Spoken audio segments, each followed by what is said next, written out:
Hello everybody, my name is David. Thank you for joining me today. This is part 2 of my question and answer video I do every single week. I'm answering people's questions from last Monday's Q&A video. If you have a question, please, all of you, go down below and ask me anything you want down in the comment section. I'll answer them next Monday in the next Q&A video. So, in the part 1s, I always recommend something for you guys to help with your trauma recovery, your growth, your abuse and stuff like this, and how your body's reacting right now and things that we need, just anyways in life. Something I recommended was fish oil. Fish oil is loaded with omega-3 fatty acids, which really helps our mental health. It can ease anxiety and depression, and even been claims to reverse it completely. People often have ADHD symptoms, and this is supposed to improve ADHD symptoms, which are very common to post-traumatic stress disorder symptoms. This is something that really helps people, especially during the time of a pandemic and a crisis right now. Add some fish oil. If you can't eat plenty of fresh fish, you can order supplemental fish oil. I'll put a link down below in the description box, or you can find it on Amazon. All I ask you guys is please leave your locations. If you ask me a question, just tell us where you are, pretty please.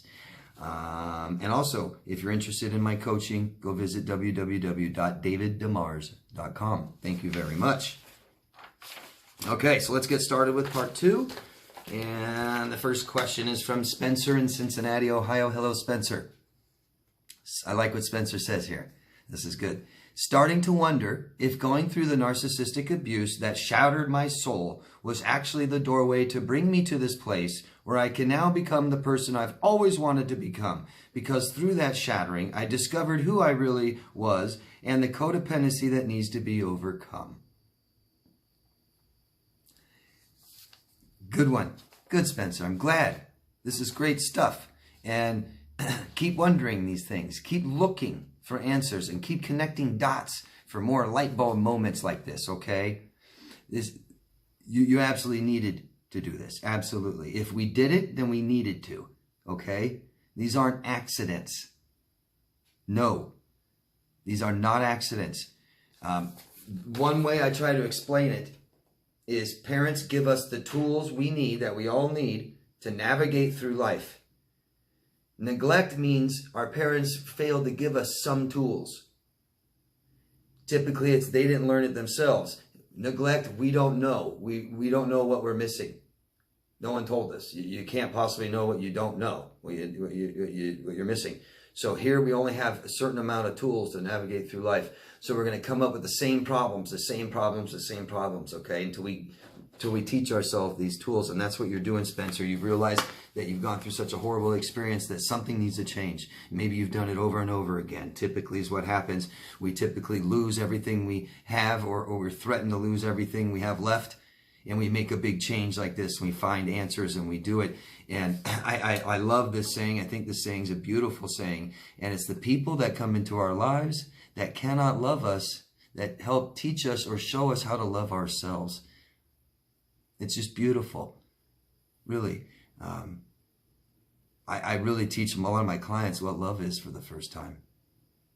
They never really maybe have been loved enough by their family, and neglected in their relationships. And they're showing that they're having people in their lives that abuse them, showing that they don't love themselves, right? So it's a beautiful lesson that if we did it, we all need it. The real tragedy is not learning why. The real tragedy is when I see people like on other YouTube channels, and they're down, I don't know it here, they're down the YouTube channels, down in the comment section, just going, bad narcissists, they're all so bad, they need to be put on an island and killed and all this stuff. And it's just like, what do you learn from that? Bad guy. That tells you nothing about you. The attention's all off of you. So Spencer, I'm glad that you're allowing yourself to be a little vulnerable and start learning and realizing why you went through this experience, so you can learn everything you need to learn, so you don't have to have this horrible, painful experience anymore. We are all meant to become very beautiful people. All of us are meant to be beautiful people. And sometimes we aren't that beautiful, and we don't show it that much because we're going through crap like this from other people.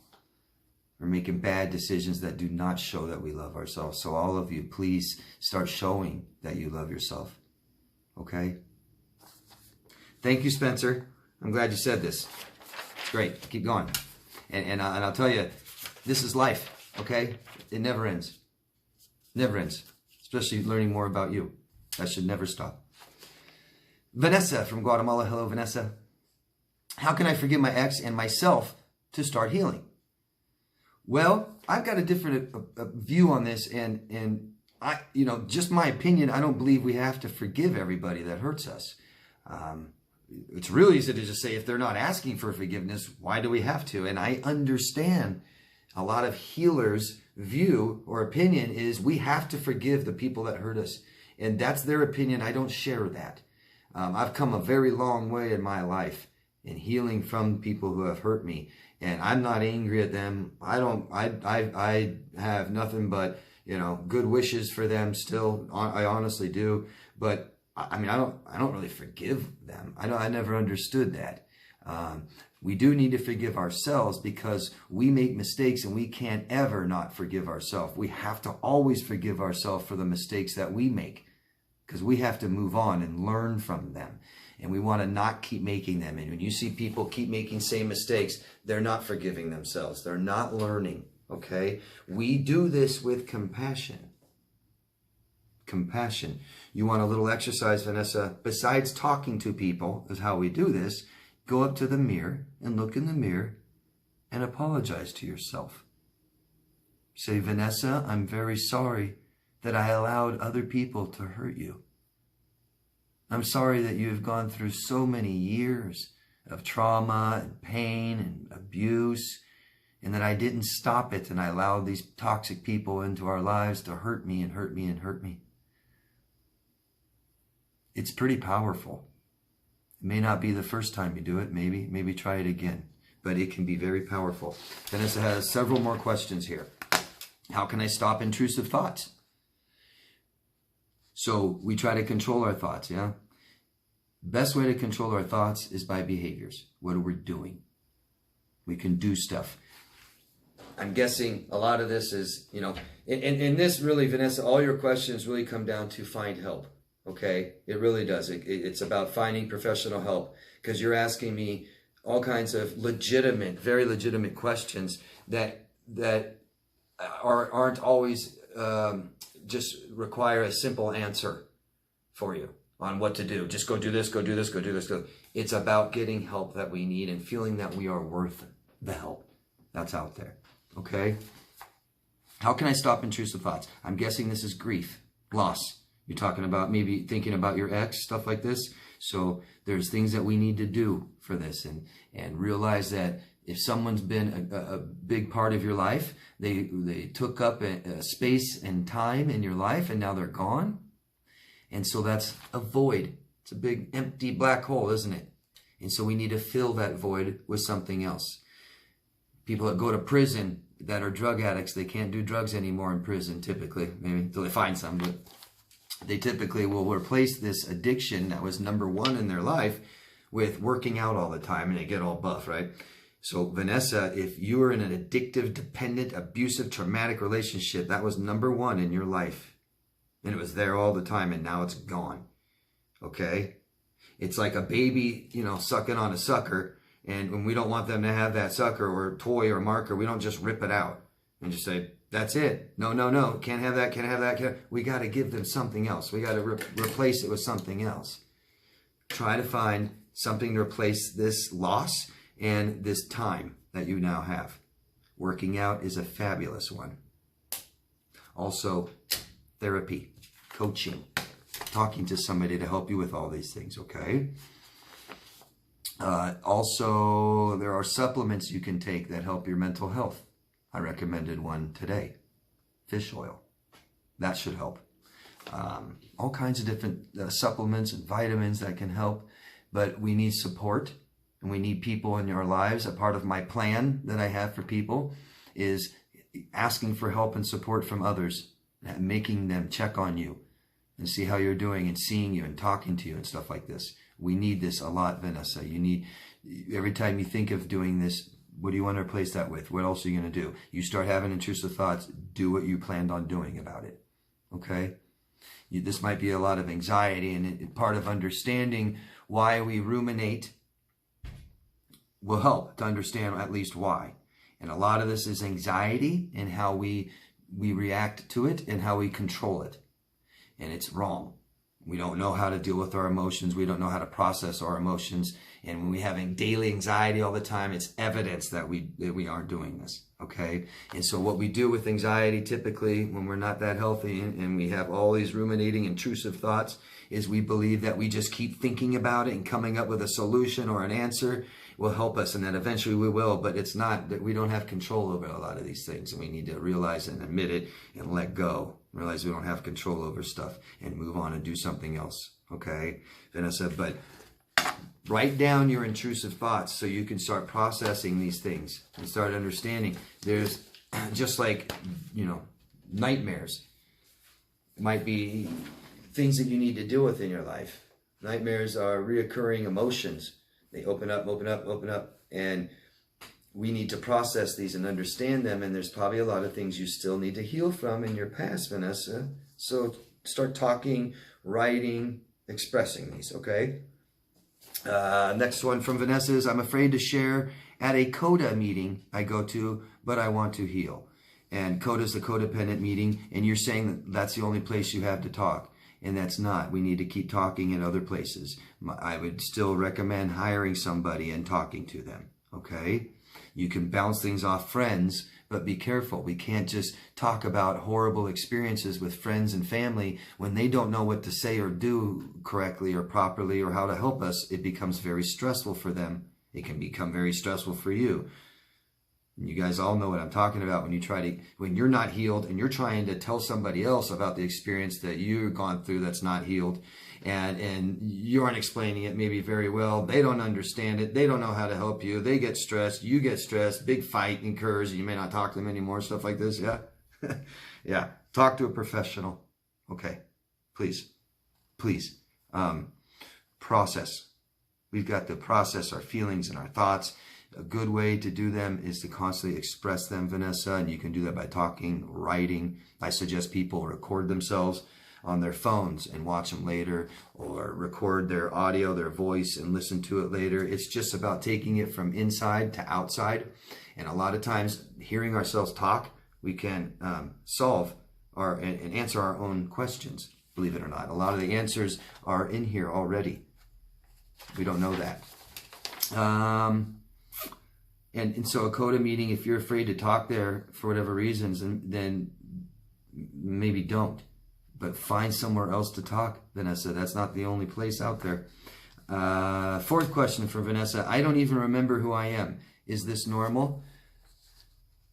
Well, not normal in life, but after a abusive, traumatic relationship, absolutely.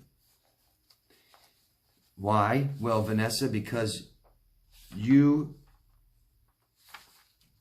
let's say that you value respect.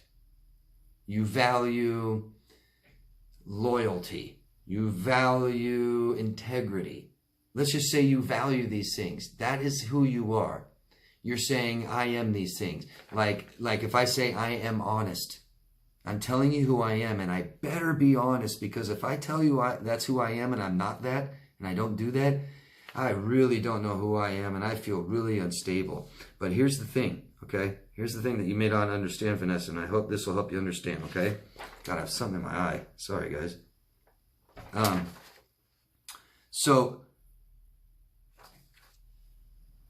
who I am, who I claim to be, and what I value, the morals I value, I make sure that they're firmly planted in the ground. They become principle in my daily life all the time. They don't move. I don't compromise them. I don't move them around for anybody, Vanessa. I'm honest and I'm loyal, and I have integrity and respect. Guess what happens when I disrespect somebody, or I lie to somebody, okay? Or I hurt somebody close to me, I cheat on them and stuff. I have to move these over. I have to say, nope, I don't care about these right now. Now they're not principled. Now they're not stable in the ground. So I'm moving them around, and that's instability. Okay? Does that make sense? I'm compromising who I am to go do something. I say I'm honest and then I lie. I move my principles out of the way and I lie. Now my principles are moving all over the place. I feel unstable. Same thing goes to people in your life. Your interpersonal relationships, your friends, your family, your lover. Okay? If they are disrespectful to other people and they lie to other people and hurt people and abuse them, and you allow this person into your life, you are compromising who you are. You are now moving your principles out of the way again. And guess what? When your lover, your family, or your friends abuse you, you're really throwing it out the window. If I had, then who am I? What do I value if I'm allowing people in my life to abuse me on the daily? What do I value? Honesty? These people lie. And I'm not being honest with them. They're not being honest with me. And I'm not being honest with other people in life and not telling them that I'm being abused and stuff like this. Honesty out the window. Integrity? Forget about it. Loyalty? No loyalty. Go down the list. What morals am I valuing then? None. I'm throwing them all out the window. And now who am I? And now I feel so unstable. I don't know who I am. And it can get so bad you feel like you're floating. It's an awful, awful feeling. I'm sorry, Vanessa. And this is why, this is what we do from now on. Understand what you value, Vanessa, and you start showing it in your choices that you make. Because we went a long time not showing these, didn't we? We didn't show what we valued. We just maybe said it, but we didn't show it. So now we start showing it, okay? Start expressing who you are. Start expressing what you want. Start expressing how you feel and what you value. Show it, okay? And Vanessa's fifth question is, I wake up sweating, anxiety, and nightmares, etc. Yes, all symptoms of some form of post-traumatic stress disorder. I'm very sorry. I recommend to my clients that they get a piece of paper and a pen and they write down everything right after they wake up. Keep this by you and all day. Why don't you write down anything that's upsetting, disturbing, uncomfortable, scary, anxious, things that cause these feelings. Write it down and pay attention to it. Because we're so used to not paying attention to bad feelings. We try to ignore them, suppress them, numb them. It doesn't work. We need to process them. Since you guys don't process negative emotions, they stay open. And the less and less attention you try to give them, your brain's going, man, look at this, look at this, look at this. Fine. Here, nightmare. Here you go. How's that? And then we go, oh, it's a scary nightmare, and I don't even want to talk about it. I don't want to think about it. And your brain's like, Jesus, what do we need to do to make you give attention to this and figure it out and make ourselves feel better? Okay? So wake up, you have, 30 seconds or something to remember most dreams. When you wake up, write down your dream, but what's most important is your emotions affiliated with them. We make up weird dreams. We may never figure it out, but the emotions will tell you something. Massive, massive fear. Then there's something in your life you're afraid of. Trust me. We don't just have massive nightmares of massive fear waking up in panic sweats for no reason. No. I used to have these, and I could tell you exactly why. I don't have them anymore at all, thank God. And as you heal, these become less and less and less, hopefully. What I love about healing from an abusive relationship and nightmares is a lot of people have recurring nightmares about their ex. And they're often nightmares of the things they did to you, maybe. Maybe they're telling everyone that how bad you are, and they all believe it, and they all leave you there standing alone. Or they're walking off with another man or another woman or somebody you know. These kinds of things, right? And it feels just horrible. But then we finally have that dream where it starts off that way, maybe. But we feel different, and we change it, and we walk away from it, and we don't care, and we tell them we don't care, and it's like a final closure dream, and it's awesome. And so what I typically see with people and myself is we have these nightmares, and they become further and further apart, further and further apart, and maybe, I mean, literally, you may not have one for a year or two, and you have one about your ex again, and it'll be a closure dream. Didn't feel all bad this time. I felt good. I stood up for myself, or I just didn't care. she or he did the same thing and didn't bother me really. And I just said, oh well, walked away. And it feels great. And you'll know what I'm talking about if you ever experience that. But thanks, Vanessa. Vanessa's last question, why does he not Hoover? Is it because you always contact him first? Well, I wouldn't know that, Vanessa. I don't know him. Okay. Most people, I say a lot, most of them Hoover, but it means nothing about you. The reasons they don't Hoover is because maybe you know what they are and you don't give them what they want anymore. Maybe that they found somebody else to get what they want and need, and they don't need you anymore. You may feel bad to them. Okay, these people don't fix things, right? So why is he not Hoovering you? I don't know. I don't know.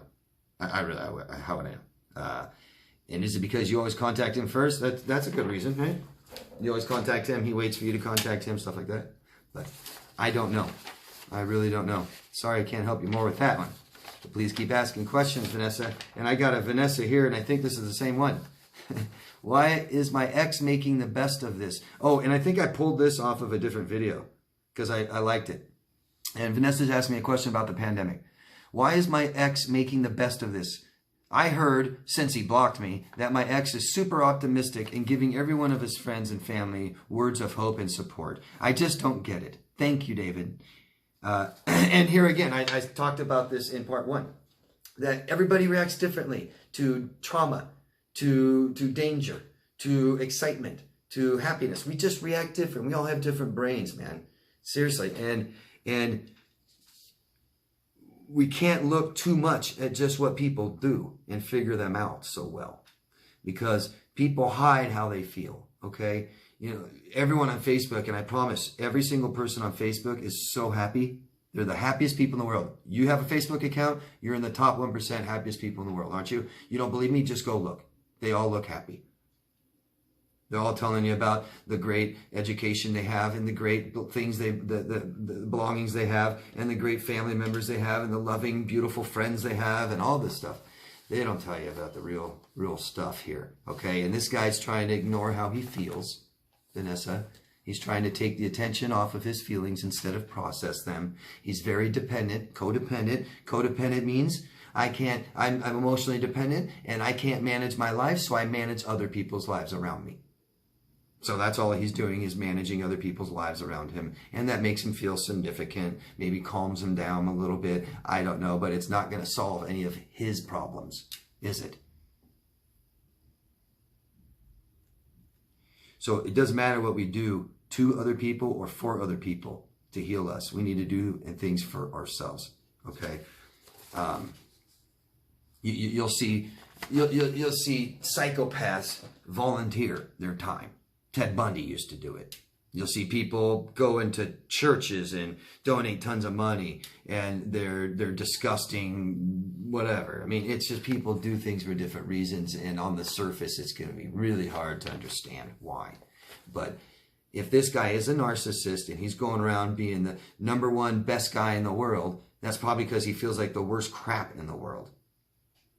Maybe he's getting a lot of attention by doing this, okay? I don't know, and I'm not going to claim to know, Vanessa, but my recommendation for you, Vanessa, is stop looking. And if this is, you said somebody told you this, then you ask them kindly to stop telling you. No more updates. I don't care what this person is doing anymore, okay? It'll raise your self-worth. Thanks, Vanessa. Good luck. And Cheryl, I don't know where Cheryl is from. Give us your locations, please, guys. How long does it take to recover from narcissistic abuse? It takes 31 days.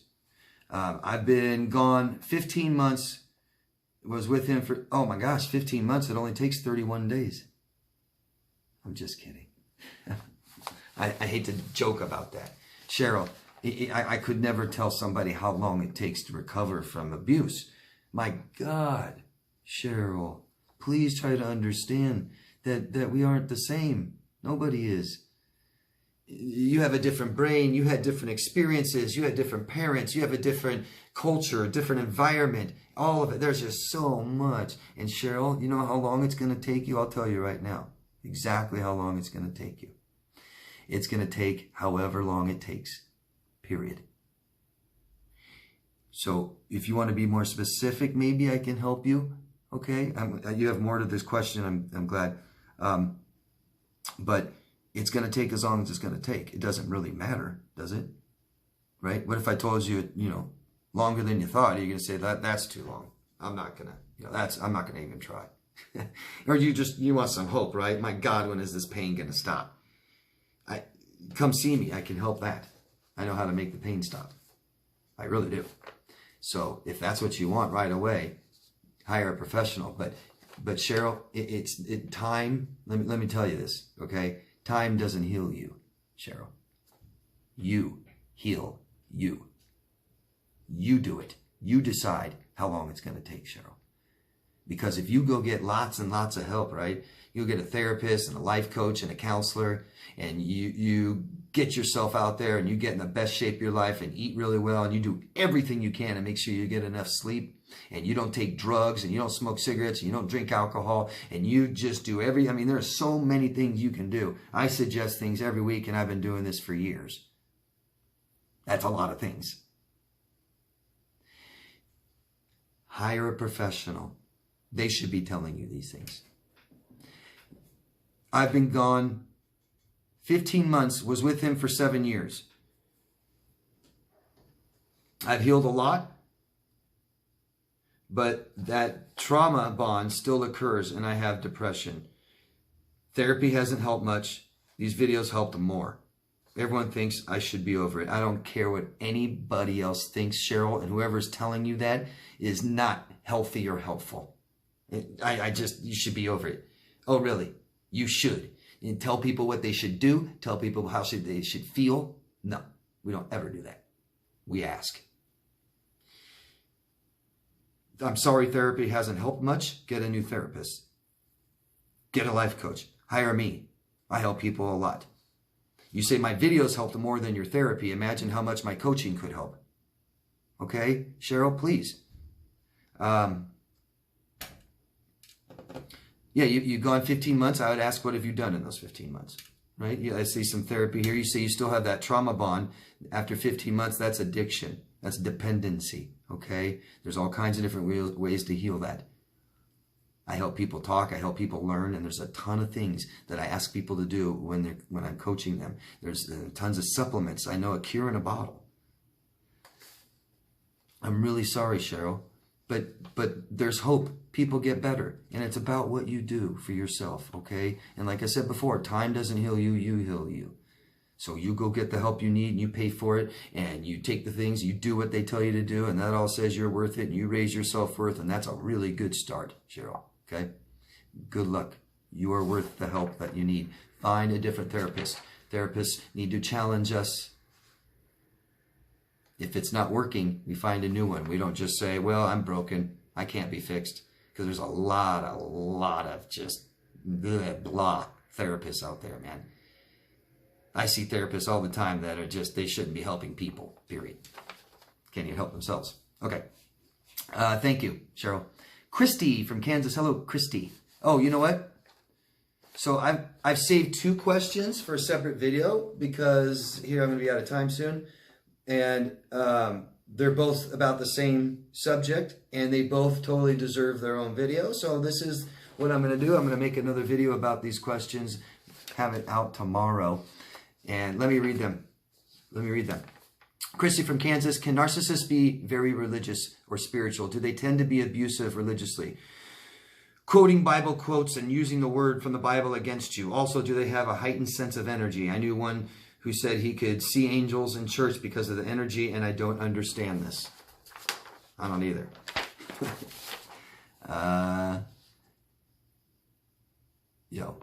Seeing things that aren't there is called hallucinations. That's as we slip into psychosis. Jared, Colorado. Hello, Jared. First off, I'd like to say thank you for your videos. You've helped me in so many ways, and I love your no BS approach. Thank you, Jared, for telling me. Can you please cover the religious narcissist? It seems the more horrible things my ex does to me, the more she invokes the religious aspect. She even told me that it's a weight off her back knowing that Jesus died for her sins. Oh, Jesus, huh? Oh, Jesus.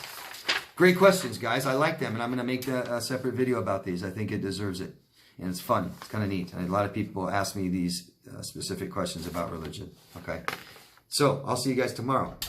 If you can, please subscribe to my channel, like them up or down, comment, say hello, post them somewhere, share them with people. Okay. And if you need my services, www.daviddemars.com. Thank you all. Love yourself first. I hope you guys had a decent Easter and weekend, holiday weekend. This will be over soon.